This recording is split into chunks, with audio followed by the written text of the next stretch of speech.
सोवा की खेती एक ऐसी खेती है जो सबसे कम लागत में तैयार हो जाती है। इसमें किसी भी प्रकार के कीट और फंगस नहीं लगते हैं और यह जो फसल है 50 दिन में तैयार हो जाती है। तो ऐसे में आप लोग जल्दी से बुआई करके जल्दी से निकाल करके बेचना शुरू कर देते हैं और आप लोग अच्छा पैसा कमाना शुरू कर देते हैं। तो हम अपने खेतों में किए हैं सोवा की खेती और आज हम आप लोगों को बताएंगे कि सोवा की खेती आप लोगों को किस तरीके से करनी चाहिए और सोवा की खेती अगर आप लोग करते हैं तो इसमें कितना उत्पादन होता है, लागत कितनी आती है और आप लोगों को टोटल प्रॉफिट कितना होता है और हमें कितना प्रॉफिट हुआ है, मैं कितने एरिया में खेती किया हूं और सोवा की खेती में सफलता के क्या राज हैं। आगे बढ़ने से पहले हम आप लोगों को एक चीज बताना चाहेंगे। देखिए, अभी हम पालक की खेती किए थे, पालक हमारी समाप्त हो चुकी है, यहाँ पर खेत की गुड़ाई वगैरह हो रही है। अभी हम इसमें लगाने जा रहे हैं हरी मटर और जो वीडियो हम आप लोगों को शूट करके देते हैं ना, सभी वीडियो हमारे खुद के खेत की होती है, जो हम खेती कर रहे होते हैं वही वीडियो शूट करके आप लोगों को दिखाते हैं। अभी हम सोवा के खेत में बैठे हुए हैं और यहाँ पर आप लोगों को सोवा के बारे में बता रहे हैं। ऐसा नहीं है कि मैं किसी भी खेत में खड़ा हो जाता हूँ और बोल देता हूँ कि ये खेती ऐसे है। तो मैं खुद बचपन से उनकी खेती करते आ रहा हूँ। खेत की कटाई, निराई, गुड़ाई, जुताई, बुआई सभी काम मैं खुद करता हूँ। तो जो हमें आंकड़े मिलते हैं वही मैं आप लोगों के साथ शेयर करता हूँ। ऐसा नहीं है कि हम चाहे जहां से पढ़ लिए और जस्ट वीडियो बनाने के लिए हम आप लोगों के सामने बोल दिए। तो ये चीज आप लोग ध्यान में रखिएगा। सोवा की खेती रबी के मौसम में उगाई जाने वाली एक साग वर्गीय फसल है। साग वर्गीय फसलें कौन सी होती है जिनसे साग बनते हैं? जैसे आपका पालक है, चौराई है, मेथी है, सोवा है, धनिया इत्यादि प्रकार की जो फसलें होती हैं उन्हें साग वर्गीय फसलें कहा जाता है। और साग वर्गीय जो फसलें होती है इनकी एक खासियत होती है कि यह बहुत जल्दी तैयार हो जाती है। मतलब अगर आप लोगों को जल्दी पैसा चाहिए तो आप लोग साग वर्गीय फसलों की खेती कर सकते हैं। अगर आप लोग एक नए किसान हैं और सोवा की खेती करना चाहते हैं तो आप लोगों को बेसिक जानकारियां क्या पता होनी चाहिए। देखिए, जैसा कि हम आप लोगों को पहले बताएं कि सोवा की जो फसल होती है यह एक साग वर्गीय फसल है जिसे रबी के मौसम में उगाया जाता है। तो जब हमारी बरसात खत्म होती है तो रबी का मौसम शुरू होता है। सितंबर का जो आखिरी सप्ताह होता है वहां से आप लोग सोवा की खेती की शुरुआत कर सकते हैं। जितना अगेती आप लोग बुआई करेंगे उतना ज्यादा बेहतर मिलने का चांस होता है। और इसकी जो बुआई होती है ये आप लोग आखिरी सितंबर से लेकर के दिसंबर तक बड़े आराम से कर सकते हैं और इसकी जो बीज होते हैं ये अंकुरित हो जाते हैं। अब हम बात करते हैं कि इसके लिए जो जलवायु है यह किस प्रकार की होनी चाहिए। देखिए, जैसा कि रबी की जो फसलें होती है उनको ठंडा मौसम पसंद होता है। तो अगर आपके क्षेत्र में ठंडा मौसम रहता है, जो टेम्परेचर है यह आप लोगों का 8 डिग्री सेल्सियस से लेकर के 30 डिग्री सेल्सियस के बीच में रहता है, तो वहां पर सोवा को आसानी से उगाया जा सकता है और जो सोवा की फसल है काफी अच्छे से विकास करती है।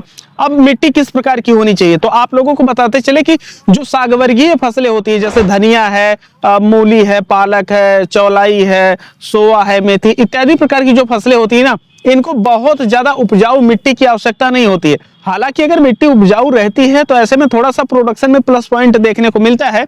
लेकिन अगर आप लोगों का बलुई मिट्टी भी है तो वहां पर भी आप लोग आसानी से सोवा उगा सकते हैं। अभी जिस खेत में हम सोवा की खेती किए हुए हैं यह बलुई दोमट मिट्टी है। अब आप लोगों को सोवा की खेती के लिए जलवायु, मिट्टी और समय तो पता चल गई है, लेकिन अब बात आती है खेत की तैयारी के लिए। तो आप लोग खेत की तैयारी कैसे करेंगे, बीजों की बुआई किस तरीके से की जाएगी, तो आप लोगों को बताते चले कि जो सागवर्गीय फसलें होती है ना, इनको आप लोग एक बार रूटावेटर की सहायता से अच्छे से जुताई कर दीजिए और उसके बाद बीज और जो खाद आपकी होती है उसको पूरे खेत में बिखेर करके आप लोग रूटावेटर से मिक्स कर दीजिए। आपका काम संपन्न हो जाता है। अब आप लोग छोटी छोटी क्यारियां बना सकते हैं ताकि आप लोगों को सिंचाई में सुविधा हो सके, जिससे आप लोग आसानी से सिंचाई कर सके। तो क्यारियां बना सकते हैं और कुछ किसान भाई जो ड्रिप वगैरह से करते हैं तो वो लोग बेड भी बनाते हैं, तो आप लोग चाहें तो बेड भी बना सकते हैं। आपके पास जो भी सुविधा हो आप उस हिसाब से कर सकते हैं। अभी मैं इस खेत में किया हूँ तो यहाँ पर हमारे पास फ्लड इरिगेशन की सुविधा थी, तो हम फ्लड इरिगेशन के जरिए ही यहाँ पर सोवा की खेती किए हुए हैं। अब आप लोग सोवा की बुआई कर चुके हैं, अब बात करते हैं इसके देखभाल की। देखिए, जो सोवा की खेती होती है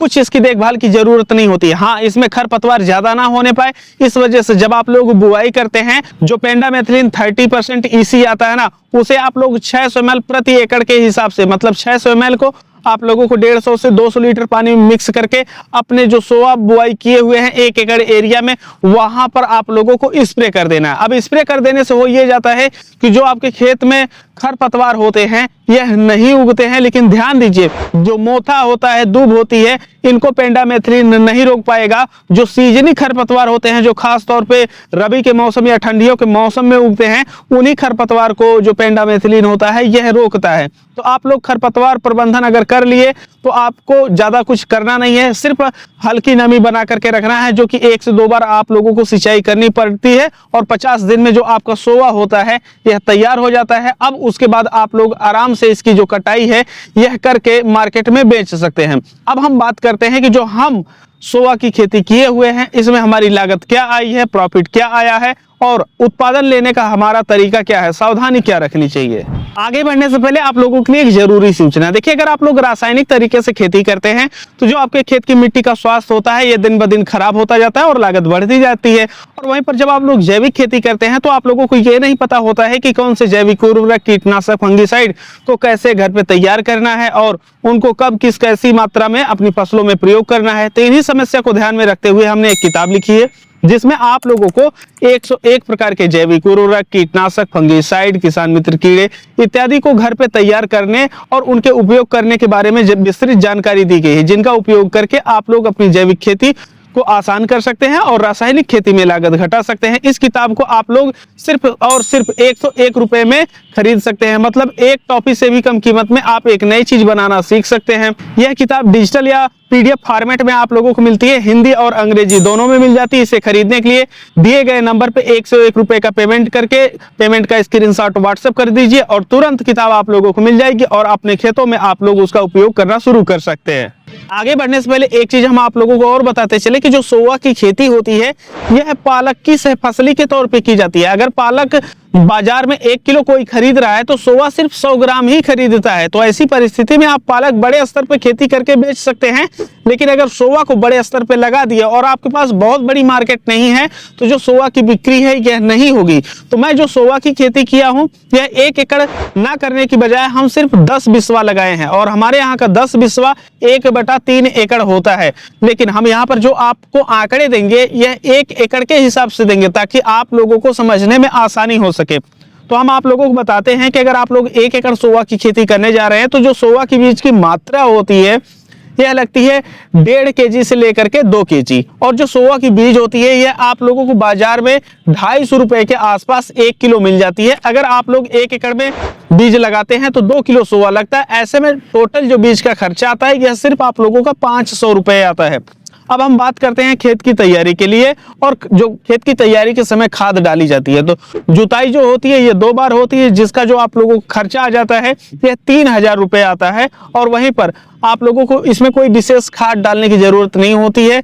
आप लोग NPK या DAP का हेल्प लेकर के इसकी खेती आराम से कर सकते हैं। कम दिन की खेती है, खाद की मात्रा कम रहती है। ऐसे में जो खाद का खर्चा है यह 2500 रुपए के आसपास आया है। और हम बात करते हैं सिंचाई की तो 1 एकड़ सिंचाई देखिए सामान्यतः ठंडियों में नमी ज्यादा दिन तक टिकी रहती है, लेकिन हम मान के चलते हैं कि आपका खेत जो है बलुई है तो ऐसे में आप लोगों को 2 सिंचाई के आसपास इसकी करनी पड़ती है, जो कि लगभग 800 रुपए के आसपास आपका खर्चा आ जाता है।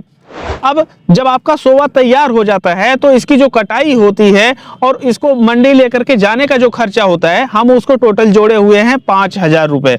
अन्य खर्चे में हम 1500 रुपए डाले हैं तो टोटल हमारा 1 एकड़ का जो खर्चा आया है यह 13,500 रुपए आए हुए हैं। अब हम बात करते हैं कि सोवा के उत्पादन के बारे में। अगर आप लोग 1 एकड़ सोवा की खेती करते हैं तो आप लोगों को 40 क्विंटल से लेकर के 60 क्विंटल पत्तियों का उत्पादन देखने को मिलता है। अब पत्तियों का उत्पादन हम इस वजह से कह रहे हैं कि जो सोवा की खेती होती है 2 उद्देश्यों से होती है। एक तो इसके बीज उत्पादन के लिए और दूसरा इसका होता है पत्तियां उत्पादन करने के लिए। तो हम किसान हैं जो जल्दी से बेच करके पैसा निकालना चाहते हैं, तो इस वजह से हम पत्तियों को बेच देते हैं। अब जब हमारा सोवा तैयार हुआ था हम मंडियों में बेचना शुरू किए थे तो हमारा सोवा शुरुआती में 60 रुपए प्रति किलो थोक रेट में गया हुआ था। अभी आज 22 दिसंबर 2024 है। आज के मंडी का जो रेट है जनपद अम्बेडकर नगर में तो यह गया है 30 रुपए प्रति किलो थोक रेट के हिसाब से। तो अगर हम 30 रुपए के हिसाब से ही रेट निकालते हैं तो हमारा 40 कुंटल का हो जाता है 1,20,000 रुपए। अब 1,20,000 रुपए में से हम अगर 13,500 रुपए निकाल देते हैं तो ऐसी परिस्थिति में हमारा 1,06,500 रुपए होता है।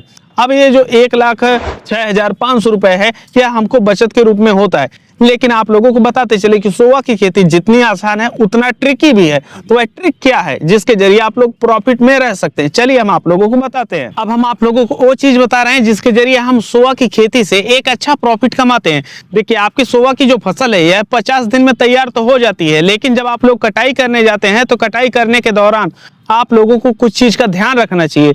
जैसे सोवा की जब हम कटाई करते हैं तो हम उन्हीं पौधों को पहले काटते हैं जो पौधे ज्यादा स्वस्थ होते हैं, ज्यादा मजबूत होते हैं, ज्यादा बड़े होते हैं। अगर हम एक तरफ से सोवा की हार्वेस्टिंग करेंगे तो ऐसी परिस्थिति में 40 क्विंटल की बजाय हमारे सोवे का टोटल उत्पादन 8 से 10 क्विंटल भी नहीं हो पाएगा। तो ऐसे में हम लोग बड़े पौधे को सिर्फ काटते हैं। अब इसका उदाहरण एक हम आप लोगों को दे देते हैं कि यह सोवा का एक पौधा आप लोग हमारे हाथ में देख रहे हैं और ये हाथ में हमारा दूसरा पौधा है। अब इसकी जड़ भी आप लोग देख लीजिए, नहीं तो कहेंगे कि भैया हम झूठ बोल रहे हैं।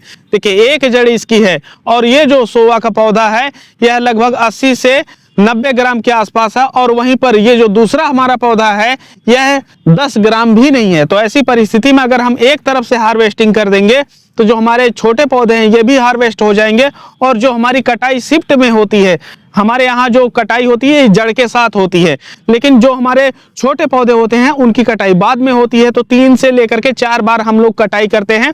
जो मजबूत पौधा होता है उसको काट लिए और फिर उसके बाद जो कमजोर पौधा होता है कुछ दिन बाद फिर वह मजबूत हो जाता है, फिर उसकी हम लोग कटाई करते हैं।